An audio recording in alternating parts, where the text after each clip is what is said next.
బాబాయ్ నమస్తే అండి, మీ పేరండి? కొండారెడ్డి. కొండారెడ్డి గారు ఏం చేస్తుంటారు? వ్యవసాయం పని. వ్యవసాయం పని. మీ గ్రామం అండి? మన్నేపల్లి. మన్నేపల్లి. మరేంటి ఇక్కడ అభివృద్ధి జరుగుతుందా నిజంగానే? జరుగుతుంది. ఏమేం జరిగాయి ఇప్పటి వరకు? రోడ్లు, మురికి కాలువలు, డ్రైనేజీలు, బాత్రూమ్లు. మరి రేషన్, పింఛను, లోన్లు ఇవి వస్తున్నాయి అందరికి, అర్హులైన వాళ్ళకి మొత్తానికి వస్తుంది అందరికి. ఓకే, మరి ఏంటి మీ ఎమ్మెల్యే గారి పనితీరు ఎలా ఉందంటారు ఓవరాల్గా చూసుకుంటే? బాగానే ఉంది. మళ్ళీ గెలిచే అవకాశం ఉందంటారు ఆయన? వస్తాడు మళ్ళీ. ఎందుకని? మంచి పనులు చేస్తుంది కాబట్టి. మరి రాష్ట్రంలో ఎవరు ముఖ్యమంత్రి అయితే బాగుంటుంది అనుకుంటున్నారు? చంద్రబాబు. ఎందుకని చంద్రబాబు గారు? కంపెనీలు అవి మొత్తం ఉద్యోగాలు ఇస్తానని చేస్తుంది కాబట్టి. సార్ నమస్తే అండి, మీ పేరండి? రాఘవరెడ్డి. రాఘవరెడ్డి గారు ఏం చేస్తుంటారు? వ్యవసాయం. ఏ గ్రామం అండి మీది? మన్నేపల్లి. మన్నేపల్లి పంచాయతీ అండి? పంచాయతీ. మరేంటి ఇక్కడ అభివృద్ధి ఎంతవరకు జరిగింది? అధికారులు చెప్తున్నట్లుగా నిజంగానే జరుగుతుందా లేదా అంతా పేపర్ మీద మాటలేనంట? లేదు, జరిగింది. అభివృద్ధి బాగానే జరిగింది. ఏమేం జరిగాయండి? రోడ్లు వేసినారు మామూలుగా. ఈ కూడా మెటల్ రోడ్లు అందు వచ్చినాయి. వాక్ బ్రిడ్జి ఒకటి వచ్చింది. ఈ కాంపౌండ్లు అవి కట్టినారు. శ్మశానాలు అవన్నీ చేసినారు. మరి పింఛన్లు, రేషను, లోన్లు విషయానికి వచ్చినాయి, ఇవన్నీ ఎంతవరకు అందుతున్నాయి అంటారు అందరికి? పెన్షన్లు బాగానే అందుతున్నాయి. అర్హులైన వాళ్ళకి అందుతున్నాయి? అర్హులైన వాళ్ళందరికీ అందుతున్నాయి పెన్షన్లు. అంటే మరి కొంతమంది చెప్తున్నారు కేవలం ఈ టీడీపీ వర్గం ఏదైతే ఉందో వారికి ఇస్తున్నారు కానీ మిగిలిన వాళ్ళకి ఇవ్వట్లేదని. అందులో ఎంతవరకు నిజం? మా పంచాయతీలు అందరి పెన్షన్లకి అయితే ప్రాబ్లం లేదు. ప్రతి ఒక్కరికి 1వ తారీఖు వచ్చేళ్ళకే ఎంప్లాయీస్ తీసుకొని పోయినట్టు తీసుకొని పోతున్నారు. అది పెన్షన్ల మటుకు. మీ ఎమ్మెల్యే గారు పనితీరు ఎలా ఉందంటారు ఓవరాల్గా చూసుకుంటే మీ నియోజకవర్గంలో? ఈ నియోజకవర్గంలో బాగానే మంత్రి అయినా బాగానే ఇచ్చినట్టే. మళ్ళీ గెలుస్తారంటారా? మరి అభివృద్ధి చేసినా గెలవకుండా ఎలాగుంటారండి? ఖచ్చితంగా గెలుస్తారు.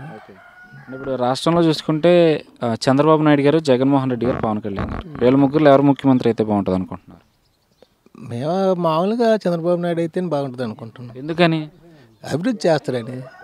అదే అంటే పవన్ కళ్యాణ్ పోయింది కదా, ఇప్పుడు హైదరాబాద్ బయట పడ్డది కదా. ఈయన ఏంటంటే సీనియర్గా ఉంటాడు కాబట్టి అభివృద్ధికి అవకాశాలు బాగుంటాయని, ఒక కంపెనీలు తీసుకురావడానికైనా దేనికైనా అనుకూలిస్తాడని.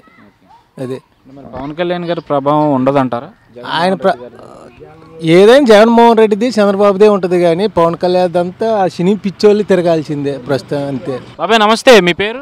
నా పేరు కొండా వెంకటేశ్వర్లు. ఏం చేస్తుంటారు? నేను వ్యవసాయం పని చేస్తుంటా. గవర్నమెంట్ లెక్కలు 2 ఎకరాలు రేగు మొక్కలు వేసిన, 2 ఎకరాలు 1.5 ఎకరా జామ తోట వేసిన. జామ తోటకి సకాలంగా డబ్బులు అందినాయి, రేగు తోటకి ఇంకా రాలా. జామ తోట కొన్ని పెండింగ్లో పెట్టి ఉండరు, ఇస్తాం ఉంటాం రాలేదు. రుణమాఫీ అన్నారు, రుణమాఫీ 1,00,000 అన్నారు, 50,000 కూడా బాగాలేదు. దానికోసం ఎదురు చూస్తున్నాము. మా ప్రభుత్వం బాగానే ఉంది. నాకు ఒక తెలిసిన తెలుగుదేశమే. మరి మీ ఎమ్మెల్యే గారు మళ్ళీ గెలిచే అవకాశాలు ఉన్నాయంటారా? గెలుస్తాడని కొంతమంది అనుకుంటుండ్రు. మీరేమనుకుంటున్నారు? నేనేమైనా తెలుగుదేశమని అనుకుంటుండా. ఎందుకని? ఎందుకని ఎందుకని అంటే నాకు ఆ పార్టీ మీద అభిప్రాయం వల్ల. రాష్ట్రంలో కూడా తెలుగుదేశం వస్తుంది అంత లెక్క వస్తుందనే మా కోరిక ఉంది.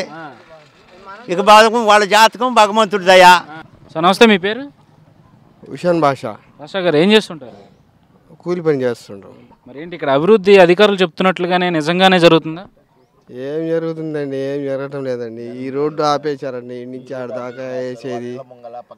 ఆడంటే ఆడే వాళ్ళ టీడీపీ వాళ్ళకే ఇస్తున్నారు, మాకేం వైఎస్ఆర్ పార్టీ వాళ్ళకి ఏం లేదు. ఏమి రావట్లేదండి. పింఛన్ తీసేశారండి, వైఎస్ఆర్ పార్టీ అని.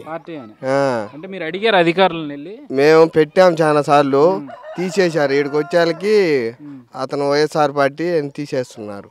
అంటే మీరు అడిగారా, మీరు ఎందుకు తీసేస్తున్నారు, మేము వైఎస్ఆర్ అని తీసేస్తున్నారా అని అడిగారా? ఆ మాట అడగలేదు, కానీ ఏంటంటే కొద్దిగా ఏంటంటే వాళ్ళు తెలుసు కాబట్టి ఊర్లో మనుషులు తీసేస్తున్నారండి. మీరు మీ ఎమ్మెల్యే గారి పనితీరు ఎలా ఉందంటారు? ప్రస్తుతం ఉన్న ఎమ్మెల్యే గారిది? ప్రస్తున్న ఎమ్మెల్యే రోడ్లు బూడ్లు చేశారులే కానీ ఆ ఎమ్మెల్యే ఏం లేదు. ఊర్లో మనుషులు ఈడ గంగారంలో టీడీపోళ్ళు కార్యకర్తలు మంచోళ్ళు కాదండి. మెయిన్గా అతను మాత్రం మంచోడే, సిద్ధారాఘవరావు గారు. గెలుస్తారా మళ్ళీ సిద్ధారాఘవరావు గారు? గెలుస్తారంటే మన ఊర్లో మనకు తెలుసు కానీ మీ ఊర్లో ఏమనుకుంటున్నారు? మా ఊర్లో కొద్దిగా వైఎస్ఆర్ పెంచి ఉంటుందండి. మరి ఇప్పుడు చూసుకుంటే ఈ నియోజకవర్గంలో వైఎస్ఆర్ నుంచి అభ్యర్థిగా ఎవరిని నిలబెడితే బాగుంటుంది అనుకుంటున్నారు? బూచపల్లి శివప్రసాద్ రెడ్డి అయితే గట్టి పోటీ. మరి రాష్ట్రంలో ఎవరు ముఖ్యమంత్రి అయితే బాగుంటుంది? చంద్రబాబు గారా, జగన్ గారా, పవన్ కళ్యాణ్ గారు? చంద్రబాబు మంచి తెలియగల్లోడే కాదంటాం లేదండి. కానీ ఏంటంటే చంద్రబాబు ఎక్కిన 9 సంవత్సరాలు కూడా వానలు లేవు, ఇప్పుడు కూడా వానలు లేవు. అది ఒక రైతుకి నష్టం జరుగుతుందండి, అదొక్కటే నష్టం. అంటే మరి ఎవరు ముఖ్యమంత్రి అవుతే బాగుంటుంది అనుకుంటున్నారు? జగన్మోహన్ రెడ్డి గారు అయితే బాగుంటుందని ఒక్కసారి చూడాలని జనం అనుకుంటున్నారండి. ఓకే అండి, థ్యాంక్ యూ.